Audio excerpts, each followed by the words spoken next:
최근 정치 양극화와 이념 갈등이 심각한 수준입니다. 정치가 이를 극복하고 통합하는 역할을 하지 못하고 있다는 비판이 큰데요.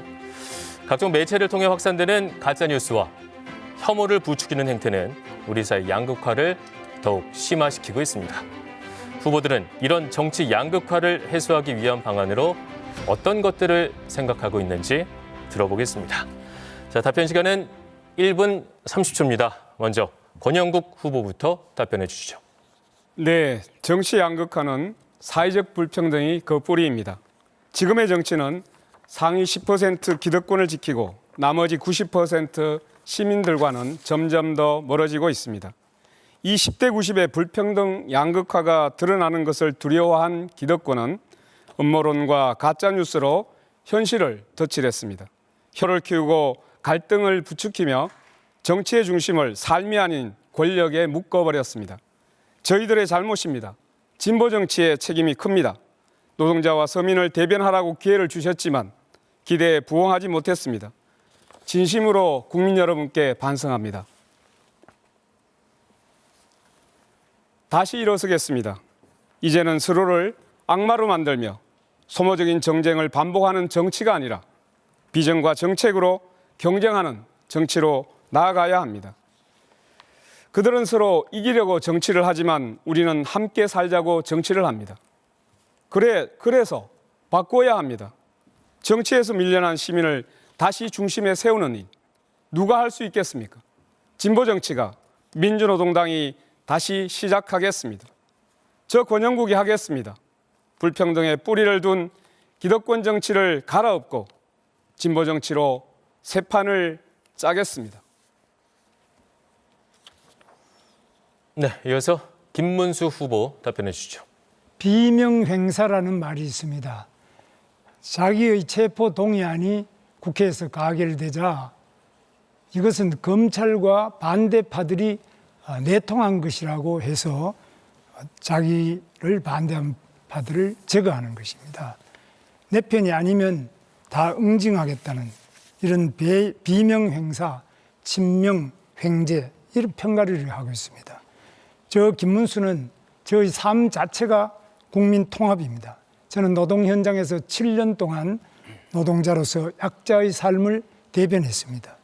저는 전라남도 순천 출신의 아내를 맞이해서 영원함의 경계를 허물고 지금까지 잘 살고 있습니다. 좌와 우를 아우르면서 이념적 장벽을 걷어냈습니다.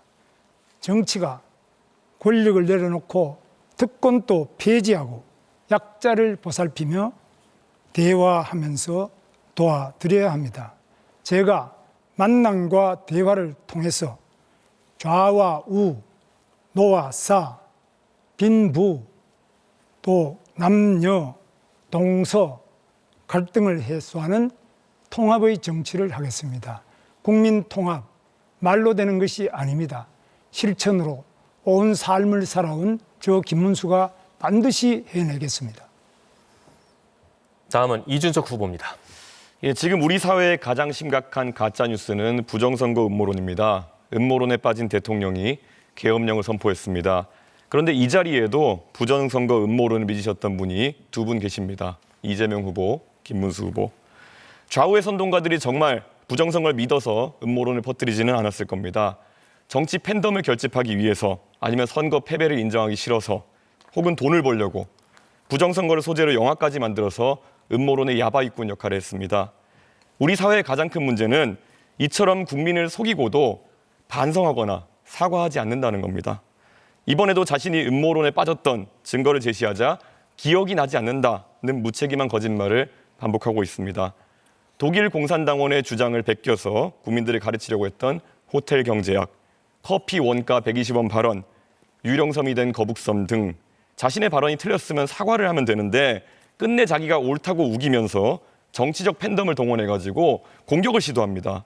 이런 나쁜 정치인 때문에 정치 양극화가 심해지고 지금 우리나라가 극단적 갈등으로 몸살을 앓고 있다고 생각합니다. 해결 방법은 분명합니다. 거짓말하는 대통령이 아니라 바른말하는 대통령을 뽑아주십시오. 낡은 기득권이 아니라 압도적 새로움을 선택해 주십시오. 바야흐로 오렌지빛 선거혁명을 이룰 때라고 생각합니다. 저 이준석이 대한민국 정치를 바꿔내겠습니다. 네, 마지막으로 이재명 후보 답변해 주시죠.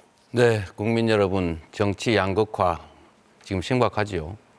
정치는 본질적으로 대화하고 소통하고 상대를 존중하고 인정하고 타협하는 것입니다. 그런데 대한민국에는 일방적으로 자기 주장만 하고 상대를 절멸시키려는, 아예 없애버리는 그런 시도를 하기도 합니다. 가장 대표적인 극단적인 형태가 바로 이번에 계엄이죠. 아예 야당을 전부 말살시켜버리겠다. 대한민국의 모든 권력을 혼자 갖고 영구적으로 그 권력을 누리겠다. 이게 군정을 시도한 군사 쿠데타의 본질입니다. 이런 양극화의 근본 원인은 정치적으로 실력 없는 정치 집단들이 충직하게 실력을 발휘해서 국민들로부터 신임을 받는 게 아니고 노동자와 기업, 동쪽, 서쪽, 남녀, 노소 이런 식으로 장애인, 비장애인 이렇게 갈라가지고 대립, 갈등을 시킨 다음에 그 상대편으로부터 이 지지를 획득하는 이런 어쩌면 게으르고 아주 나쁜 의도에서 시작된 것입니다. 양극화를 극복하는 타협하고 공존하는 정치를 만드는 것은 대통령의 가장 큰 책무입니다. 그래서 대통령이라고 합니다. 소통과 대화, 협치를 복원하겠습니다. 유능한 사람들을 편을 가리지 않고 제대로 쓰겠습니다. 실력을 인정받아서 정치적 지지를 획득하겠습니다. 그리고 야당과 대화하고 인정하겠습니다.